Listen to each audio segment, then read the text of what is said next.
Okay, hello. Upon waking up this morning, I was confronted with the fact that I need to film this video now, or else I'll probably never get it done before the end of February. It's pretty close to the end of the month, so I've decided to just knock it out in one day.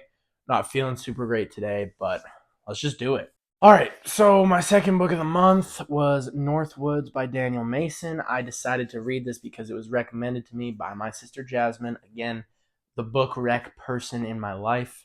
Always grateful. But this book is pretty good. It's the first book by Daniel Mason that I've actually read. And a lot of people have said that this isn't their favorite of his books and that he's had a lot of better books. But as a first impression, I was quite impressed with this. The thing I really found interesting about Daniel Mason is that he is a very intelligent man. He got a bachelor's in biology from Harvard. He's a physician as well as an author, and he teaches literature at Stanford University. So this guy knows his stuff. He don't write bad books. There's a lot to say about this one because it says so much within its pages. It's 12 or so mini stories that are all still connected about this cabin in the woods and its lineage through time and the people that inhabit it. There's like conjurer events in this. There's beetles and big cats like the one you see on the cover, apple men, stuff like that. It's very weird sounding, but it works very well. At first, all the different stories apart from each other seem like they're not connected, but then when you interweave them and really think about it and pay attention to what you're reading, it does connect together very well. But it is very subtle, so it's easy to miss for a lot of people. I definitely had to go back and reread some parts because I realized that I kind of just let my brain go on autopilot and skim through. You do have to kind of pay attention if you want to enjoy this book to its full capacity. But even if you don't pay max attention, it's still a very entertaining read, no matter how much you understand or appreciate it. One thing that Daniel Mason does amazingly in this book is he writes each character in a way that makes you feel like they're unique and not just the same guy writing the same character over and over again. The dialogue from the time periods that they're set in and the personalities of each of these people are just much different compared to the other characters in the book, and it makes you feel like you're actually reading what the book is supposed to be about and not just a failed attempt at it. Okay, I am not cut out for this. I'm just gonna finish the rest of this review tomorrow. I'm gonna go to bed.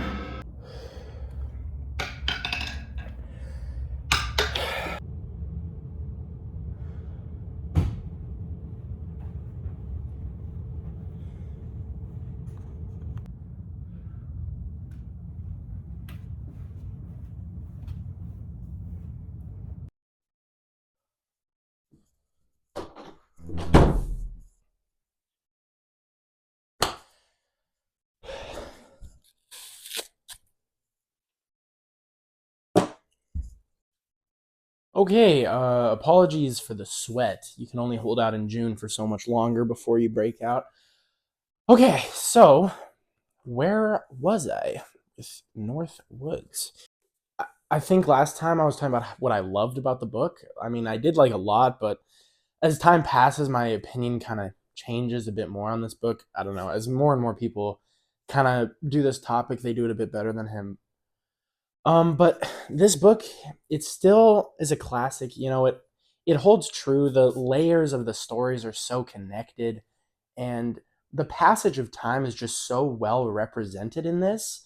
And I really appreciate the historian chapter, the chapter where he's desperately trying to figure out the history behind this place is just very appealing to me because as someone who kind of likes looking into the history of things that were here before me, I felt kind of personally connected to this because the thirst for knowledge of what happened before you were here is just fascinating, and I think it was represented really well in this book. One thing I didn't love about this book is that some of the chapters felt a little bit less connected to the story than others.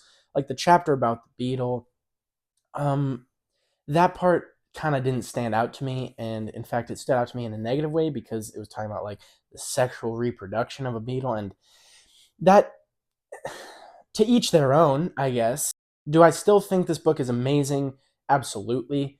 After a couple years, though, it's harder to say what my thoughts are, I guess.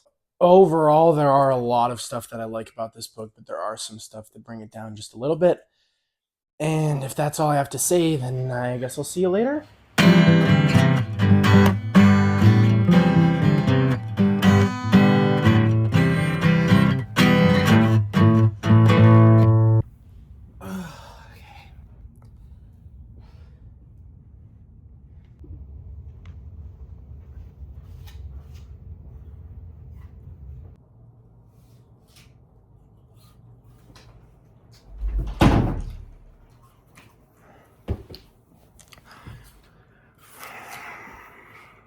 I don't know where to start. 5 or so years ago, I read Northwoods by Daniel Mason, and I loved it.